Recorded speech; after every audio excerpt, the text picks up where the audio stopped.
three-legged stool of retirement.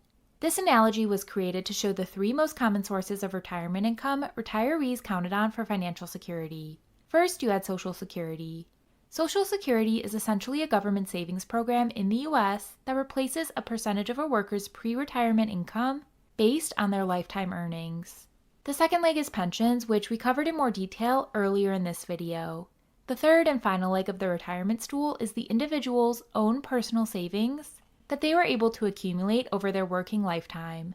Combined, these three sources of income helped provide stable monthly income to a retiree for the remainder of their life. But over the years, things have changed. As we talked about earlier, pensions have become essentially a relic of the past for private sector workers. As we can see here, 63% of workers received a pension in the year 1988. By 2007, that number had essentially halved to 32%. That number has continued to decrease, with only 15% of private sector workers having access to a pension as of 2024. Given the declining prevalence of pensions, we can put a big red X through that leg of the stool. Things are only slightly better for retirees when it comes to Social Security. A recent report found that given Social Security's current trajectory, starting in 2034, retirees will no longer be able to receive their full benefits.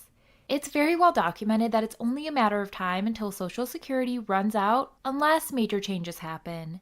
Given the shakiness of Social Security, let's put a big fat question mark on this leg of the stool. All of a sudden, this so-called three-legged stool of retirement is left with only one leg to stand on. This means that in retirement, the only source of income that people can count on to support them is their own personal savings. As Fink explained in the clip, that one source of retirement income will have to stretch even further as people are living longer lives. As we can see here, the average life expectancy of someone in the US was 68 years in the year 1950. That has since increased to nearly 80 years as of 2024. Given all of the scientific breakthroughs related to medicine and healthcare, this trend is expected to continue.